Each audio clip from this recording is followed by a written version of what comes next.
எடை குறைக்க நம்ம எதுவும் பெரிய பிரயத்தனம் எல்லாம் பட வேண்டாம். என்ன செய்யலாம் அப்படின்னா, நம்ம காலையில் பிரேக்ஃபாஸ்ட்டுக்கு 4 இட்லி சாப்பிட்டா வயிறு ரொம்புறதுன்னு நம்ம நினைக்கிறோம் இல்லையா? அதை 2 இட்லி ஆக்கிக்கணும். அப்போ மீதி 2 இட்லி சாப்பிட்றதுக்கு வயதுக்கு என்ன கொடுக்குறது நம்ம அப்படின்னா, காய்கறிகள் ஏதாவது பண்ணி வச்சுன்னு சாப்பிடணும். அந்த கூட்டு மாதிரி ஏதாவது பண்ணி அந்த இட்லியை போய் கூட்டு பிடிக்குமா அப்படின்னு கேட்கக்கூடாது. ஏன்னா வயிறு ரொம்பணும் நமக்கு. கரெக்டாக இட்லி 2 இட்லி மிளகா அப்படி சாப்பிட்டு தனியாக ஒரு கப்பு கூட்டு வச்சுன்னு சாப்பிடணும். அந்த மாதிரி சாப்பிட்டோம்னாக்கா கொஞ்ச நாளைக்கு அந்த 4 இட்லி சாப்பிட்லேன்ற குறை இருக்காது. கிட்டத்தட்ட 3 இட்லிக்கு அந்த கூட்டும் அந்த இட்லியும் நமக்கு சரியாக போயிடும். மதியம் நம்ம ஒரு கப் சாதம் சாப்பிட்றோன்னு இருக்கோங்க, இல்லை ஒரு டிஃபன் பாக்ஸ், இந்த அளவு டிஃபன் பாக்ஸ் சாதம் நம்ம சாப்பிட்றோம். அதாவது அது ஒரு 500 கலோரி இல்லையா? ஒரு ஒரு சாதாரணமாக ஒரு வளர்ந்த மனுஷன் ஒரு 500 கலோரி சாப்பிடுவோம் இல்லையா? அதில் நம்ம பாதி சாப்பிடுவோம். அது பாதி சாப்பிட்றதுன்னா என்ன அப்படின்னா, பாதி டிஃபன் பாக்ஸுக்கு சாப்பிடு, மீதி பாதி டிஃபன் பாக்ஸுக்கு நம்ம திருப்பியும் சுண்டல், காய்கறி, நல்லா ஒரு கப்பு கீரைன்னா ஒரு கட்டு கீரை வாங்கி வீடு முழுக்க சாப்பிட்டா ஒரு ஸ்பூன் தான் வரும். ஒரு கட்டு கீரை ஒருத்தருக்கு. அந்த மாதிரியா நல்லா ஆஞ்சு அலசி இரவே நல்லா இது பண்ணி நல்லா மசிச்சு காலையில் கொஞ்ச நாள் 2 பயத்தம்பருப்பு சேர்த்து ஒரே ஒரு ஸ்பூன் மேலே தேங்காய் துருவி 2 சீரகத்துக்கு மேலே துருவி பெருங்காயம் போட்டால் கொஞ்சம் அலங்காரம் பண்ணி அந்த மாதிரி ஒரு கப்பு கீரை, அரை கப்பு அரை டிஃபன் பாக்ஸு சாப்பாடு, அப்புறம் ஒரு பிடிச்ச பிடி சுண்டல், கடல் சுண்டல், அதுக்கப்புறம் கொஞ்சம் ஏதான ஒரு காய்கறி. அது காய்கறின்றது அது தேப்பாங்க நல்லா ரோஸ்ட் பண்ணி அது காய்கறி நம்ம சொல்லக்கூடாது, ஏன்னா நம்ம வெயிட் கிடைக்கிறதுனால நல்ல பச்சை காய்கறிகள் ஏதாவது நல்லதாக பண்ணிடும்.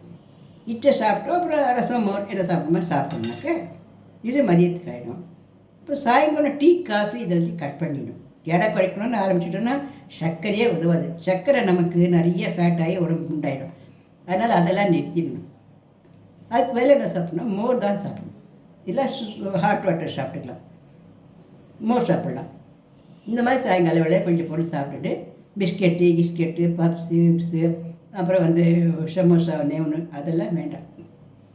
இதெல்லாம் ஸ்டாப் பண்ணிவிட்டு இதுக்கு பதிலாக என்ன சாப்பிடலாம் அப்படின்னாக்க, நல்ல உடச்ச கடலை, இல்லை வேர்க்கடலை, இல்லை பட்டாணி, இல்லை கொத்துக்கடலை, இந்த மாதிரியான தானியங்களாக கொஞ்சம் போனால் அதை சாப்பிட்டுக்கலாம்.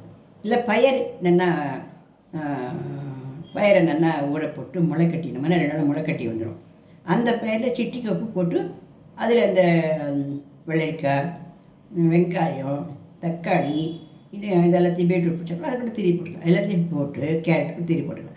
போட்டு அது ஒரு சேலட் மாதிரி ஒரு சாயங்காலம் 4 மணிக்கா 5 மணிக்கா ஸ்நாக்ஸ்க்கு பதிலாக நம்ம சாப்பிடணும். நைட்டுக்கு 2 சப்பாத்தி, அதில் ஒரு சப்பாத்தி, அதே போல் காய்கறி கூட்டோ, அதுக்கு சேலட்டோ, இந்த மாதிரி காய்கறிகள் சேர்ந்து அதில் பயத்தம்பருப்பு போட்டு ஒரு டால் மாதிரியாவோ அந்த மாதிரி நைட்டுக்கு நம்ம சாப்பிடணும். இது என்னென்னா, நம்ம சாப்பிட்ற உணவில் அதை பாதியாக நம்ம ஆக்கிக்கணும். அது ஆக்கிட்டால் மட்டும் நம்ம அப்படியே வெள்ளையே ஆகிட மாட்டோம். அதை ஆக்கிட்டு நம்ம என்ன பண்ணணும், நம்ம பஸ்ஸில் வரோம் அப்படின்னு வச்சுக்கோங்களேன், 2 ஸ்டாப்பிங் முன்னாடியே இறங்கிடணும். இறங்கி நடந்து வீட்டுக்கு வரணும்.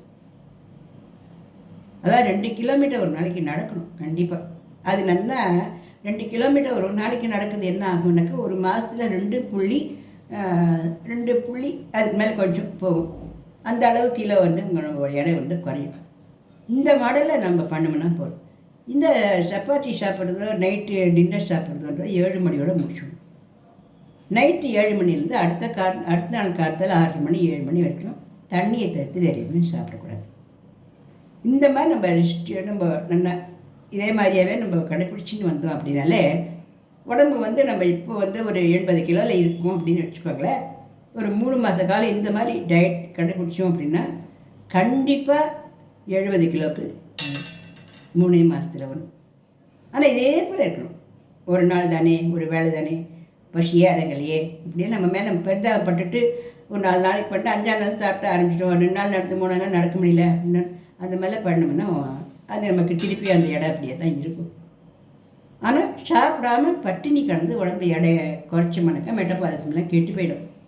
அதனால் இது பாதியாக உணவை கொஞ்சமாக பாதியாக குறைச்சிட்டு காய்கறிகள் கொஞ்சம் நிறைய எடுத்துட்டு இந்த தானியங்கள் அதெல்லாத்தையும் கொஞ்சம் நிறைய எடுத்துட்டு சப்பாத்தி அந்த மாதிரி நைட்டுக்கு அந்த மாதிரிக்கா சாப்பிட்டுட்டு எண்ணெய் கூடாது, சர்க்கரை கூடாது, பால், சர்க்கரை, வெண்ணெய், அதுக்கப்புறம் சமோசா கமோசா எண்ணெயில் பொரிச்ச பண்ணுங்கள், இது எல்லாத்தையும் நிறுத்தியும் ஸ்வீட் கிட்டேயே போகக்கூடாது. ஸ்வீட் கிட்டேயே நம்ம போகக்கூடாது. அப்படி ரொம்ப ஸ்வீட் சாப்பிடும் போது அது இருந்தால் ஒரே ஒரு துண்டு பெரியச்சம்பழம் சாப்பிடலாம், ஒரு துண்டு 2 துண்டு நாக்கு, அவ்வளோதான். அந்த மாதிரி நம்ம இருந்தோம்னாக்க கண்டிப்பாக 3 மாதம் 4 மாதத்துலேயே நமக்கு உடம்பு வந்து 6 கிலோ 8 கிலோக்கு மேலேயே நல்லா குறையிறது. இது நமக்கு வந்து முதல்ல ஒரு 10 நாளைக்கு தலைவேதனையாக இருக்கிற மாதிரி இருக்கும், பசிச்சுட்டே இருக்கிற மாதிரி இருக்கும். இப்போ நம்ம பசிக்கும் பொழுதெல்லாம் மோர் சாப்பிட்டுக்கலாம் அல்லது தண்ணி குடிச்சிக்கலாம். அது தவிர வேறு எதுவும் நம்ம பசிக்கிறது சாப்பிடக்கூடாது. போனால் ஒரு நாளைக்கு தானே நம்ம திருப்பி நமக்கு அதுவே பழக்கமாக போயிடும். ஒரு 10-12 நாள் இதை நம்ம கடைப்பிடிச்சிட்டோம்னா நம்மளுக்கு இது பழக்கமாக போயிடும். இதனால் நமக்கு வந்து சோர்வாக இருக்காது, சாப்பிடலையேன்னு தோணாது. ஆனால் காய்கறிகள் கீரைகள் நிறைய சாப்பிடணும். அவ்வளோ கீரைக்கும் அவ்வளோ காய்கறிக்கும் நிறையா 2 ஸ்பூன் உப்பு போட்டு சாப்பிடக்கூடாது. காய்கறி கீரை சாப்பிடணுன்னா அதை வேக வச்சு ஒரே ஒரு 1/2 ஸ்பூன் எண்ணெய் ஊற்றி ஒரு 2 சிட்டிக்கை கடுகு போட்டு அதில் கொஞ்சம் போல உப்பு போட்டேன்னு போட்டு துளி உண்டு மஞ்சள் பொடி போடலாம். ஏன்னா அந்த குர்குருமின் அப்படிங்கிற ஒரு சக்தி இருக்குது, அது உடம்புக்கு நல்லது. அதை போட்டு நம்ம சாப்பிட்டுக்கலாம். கொஞ்சம் கஷ்டமாக தான் இருக்கும் இந்த டயட்டு. ஆனால் ஒரேடியாக பட்னி கிடக்கிறத விட ஒரேடியாக ஜிம்முக்கு போய் குடிச்சிட்டு ஆடிட்டு பாடிட்டு வேர்த்து விரிக்க அப்படின்றத விட இது நார்மலாக நம்மளுடைய லைஃப் ஸ்டைல்லையே இது வந்து நமக்கு உடம்புல ஒரு 10 கிலோக்கு குறைக்கும்.